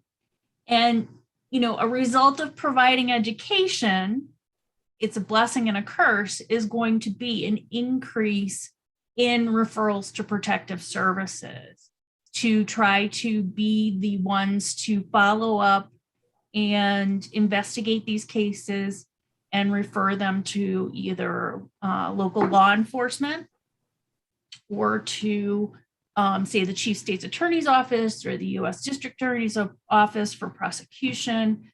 That's where we're going to kind of hit a bottleneck, I think. I think we've done a lot of good education on the grassroots level, but when we get to push those cases up where they find resolution or some sort of solution or prosecution, that's where we start to fall, because there aren't the resources allocated to safe protective services to adequately deal with those. But I have to give Kathleen a lot of credit because she's done a lot of work in the area of education and training. I've been lucky enough to work with her. But I think I also wanted Kathleen to talk a little bit about the law enforcement connection. She's not good about bragging, but her and Erica Michalowski from AARP have developed a training program with the Connecticut Police Academy. It hasn't taken place yet, but it's been developed. And Kathleen, can you talk a little bit about that partnership? Sure. It was really mostly Erica. I have to be quite honest. She's, those of you that know her, she's just a rock star. But yes, we started working last August together. She reached out to me. So on behalf of the Coalition for Elder Justice, the Police Training Academy was looking to formulate a training on this topic. And so Erica and I worked together to develop a PowerPoint presentation that they're going to be using. We actually had a tentative first training scheduled for the end of this month. It's being put off. We have tentative for February. And you may be doing it in place of Erica, potentially, Laura. So we're looking forward to that. I believe it's something that the Police Academy will do 2 trainings a year on. And we developed it intentionally so that either Erica and me, Lara, other people on the Elder Justice Coalition that would be appropriate could potentially fill in and give this training to the Police Academy. So it's really wonderful. I also should mention, and Lara mentioned that she and I have done trainings together also. I gave credit to the Credit Union League because I've worked so much with them on bringing in different smaller credit unions. A lot of times in the state, a credit union is one person. So a lot of the smaller credit unions were able to benefit from a training that the Credit Union League sponsored. But last year, Laura and I were both, we gave the Senior Safe presentation to the Connecticut Bankers Association. So I do want to give them a little bit of credit too for encouraging the banks. You know, a lot of the larger banks have a really strong fraud unit and this type of thing. But again, because of the state law where, you know, they are mandated, or they're not mandated. There is mandatory training that their financial agents do. And I'm not really sure how the Bankers Association, if they track that, or I know they've put all that information out to their members, but we did a really great program last year. And Laura gave a lot of the legal perspective, which is something when I do my shorter program, I don't really have the ability to do. So that was actually a great opportunity last year. Great, thank you. Thank you, Laura. So we have just a few minutes left, so we are going to go next to Marie. Just a quick question. And first of all, Kathleen, thank you so much for being flexible enough to join us this morning. We really appreciate it.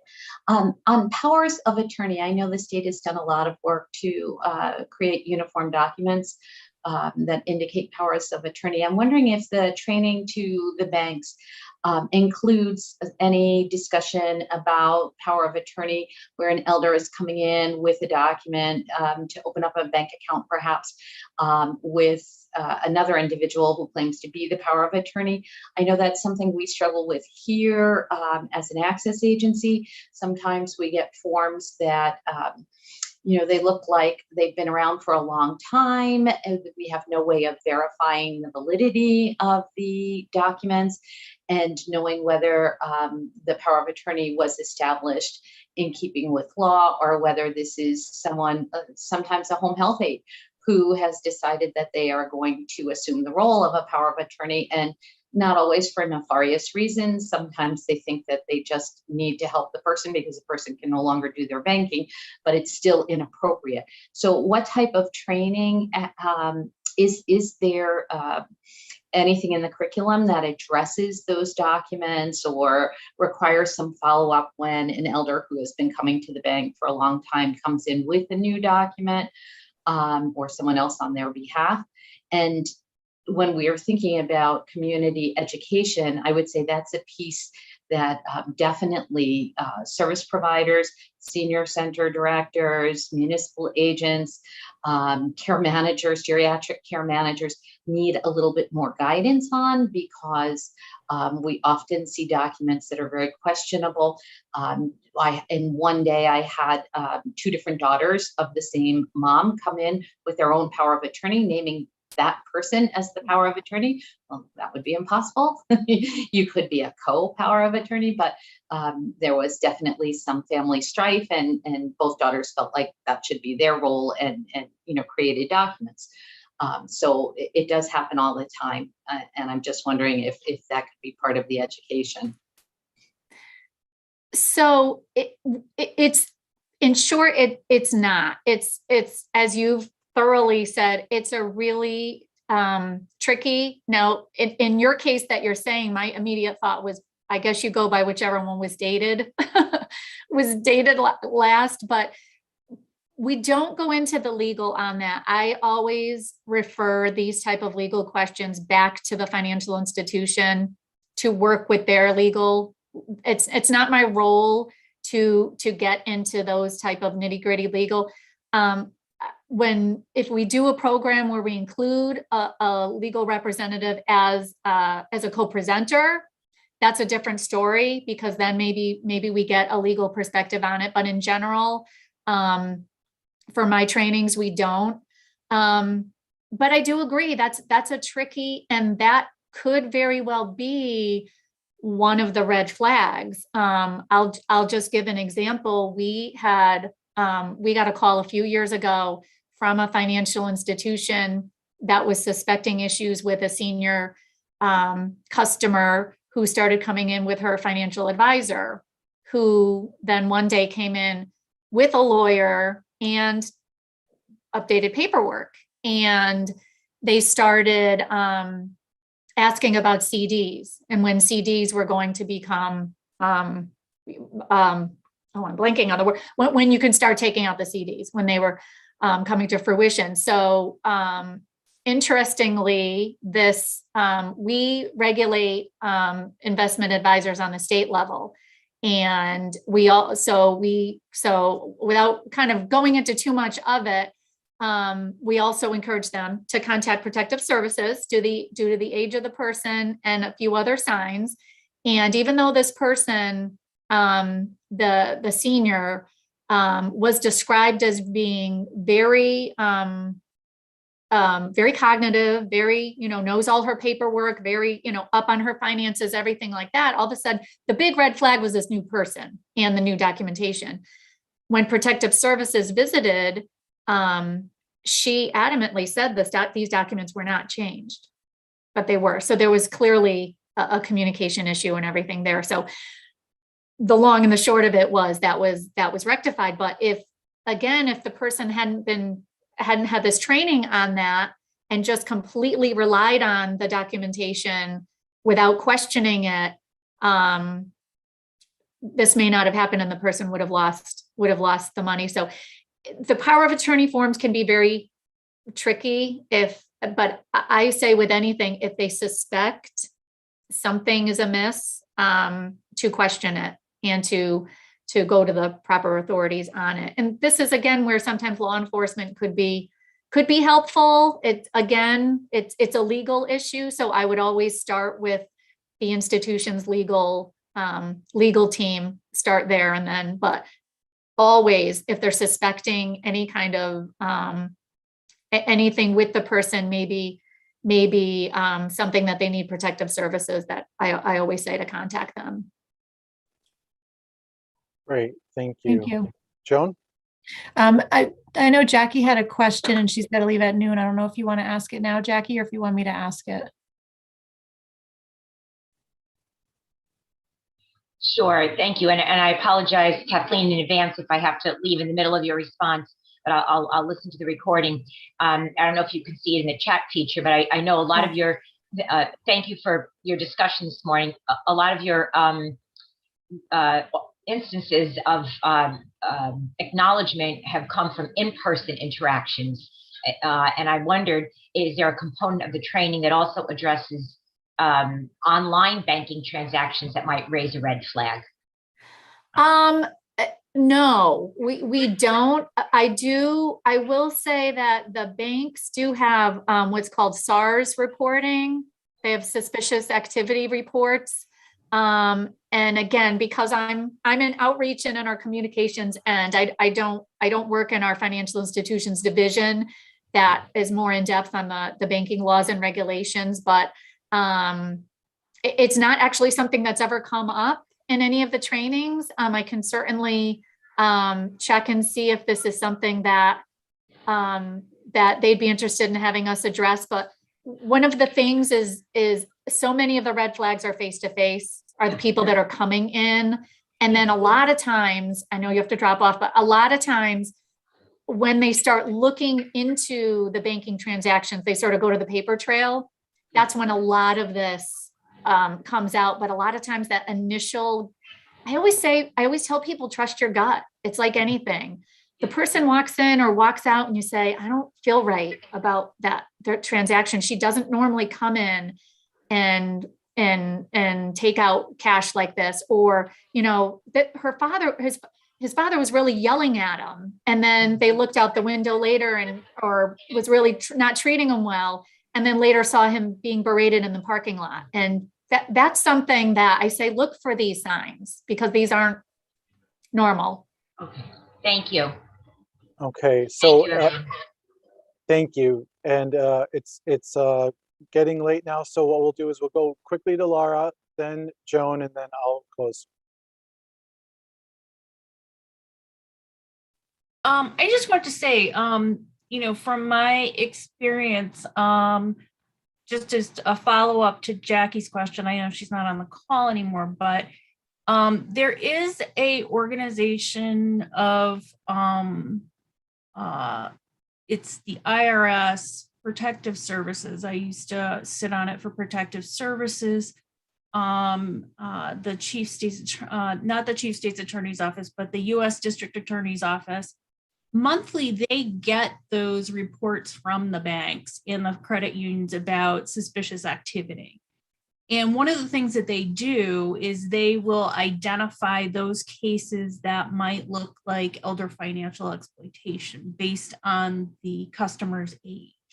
And so those might be some of the places where, Kathleen, you were talking about, it may not necessarily be an in-person interaction that identifies some sort of exploitation, but it may be they're looking at bank records and see that there's some suspicious activity going on. Those cases are usually referred by that group to Protective Services. I used to handle those when I worked at DSS and I was the attorney for Protective Services. I don't know who does that now, but that was an avenue through which those types of identification through through records would be referred to Protective Services, just so people know. I will say, just to add, and I know we're adding up, but so much of the training that I think is so vital for the financial institutions are all the slides that focus on, we talk about senior, you gave statistics early on about the number of seniors and just the population and everything. But even as people cognitively change as they get older, not everybody, but what could happen. And then going into who Protective Services is and what they do, and really their role, really explaining what they do. And we give a timeline of when Protective Services gets that call, makes the determination to go have an in-person and everything. It's really, the comments following these trainings are very positive in that regard, because you don't want to go and train people on things they already know. So we don't really focus a lot on the types of frauds and things we do. We talk about that because it's interesting, and it's interesting to share stories. But really to share with them the role of Protective Services is, and other types of avenues locally, contacting, making referrals maybe for local services. I'll say maybe somebody needs Meals on Wheels. They just, their family has moved away and they just, they're trusting their gut. Something's not wrong with the person, but maybe it's not financial fraud, but maybe they're still looking into other services. So I just wanted to add those points in. That's great. Thank you so much, Kathleen. I think we actually had spoken in one of our previous meetings about how the banking training has helped so tremendously. We see that in our own practices, that's really where things are being caught. And so obviously it's working. Like Laura mentioned, they're not mandatory reporters, but the mandatory training is really, really helping. I just had a couple of points and questions. Marie mentioned the power of attorney, which I think is a really good point. Hopefully maybe getting that as part of the training. And then to your point, your most recent point, one of the things that I was thinking about as you were talking is not necessarily fraud, but training in the sense that what happens when somebody comes in and changes titling to their accounts. I see that a lot in my practice, where somebody adds an adult child onto their bank account as a joint owner so that that person can help. not realizing that that totally defeats their estate plan. And what I hear from clients a lot is, well, the bank told me this was the easiest way to do it. So it sounds to me like there may be some room for training for the bank representatives to understand the difference between adding a power of attorney and a joint owner, and how that can really affect things. Again, not necessarily fraud, but I would love to be able to reach out to you and talk to you about that a little bit more. But I think that that's all I had. I really appreciate what you had to say, and obviously it's really working. And I would love to see this training extended into other members of the community somehow, so that every different person who might be interacting with an elder would see the red flags and be able to report them.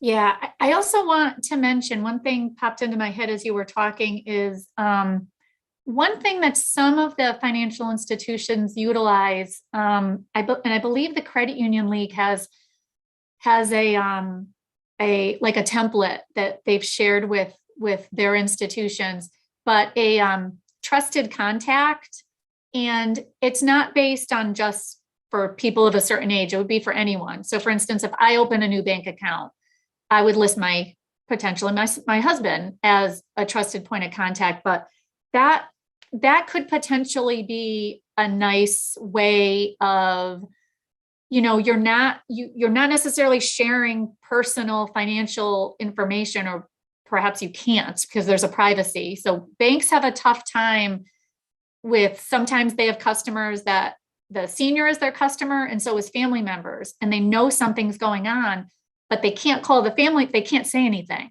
and they shouldn't say anything about transactions.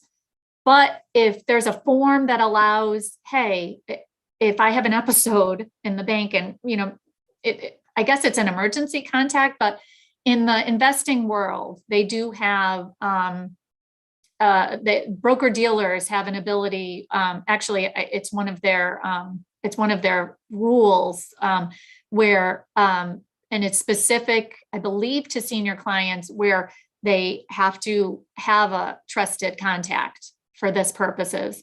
So it's something to think about, I think, with banks and credit unions. Mm-hmm. Yeah, that's a good point. Thank you. Fabulous. And Joan, what a great, nice uncovering we just did at the end there. So thank you for that great contribution on the power of attorney piece and the trusted contacts. So thank you all today. What great presentations. As we go forward, again, I really appreciate having this asset-based approach to strengthen what we already have here in Connecticut, including accessibility for our people. So thank you to Mairead and Kathleen for coming to speak to us. Thank you to Michelle, Jacob, and Marie Allen for helping to facilitate them. I'm also going to say big thanks to Matthew Antonetti, as I hope he'll be able to connect us with Dorian Long from PSE. And again, thank you to Joe. He'll be here for our next meeting on the 20th, and we'll have an alternate clerk for February 3rd. And otherwise, everyone, please have a great rest of the day.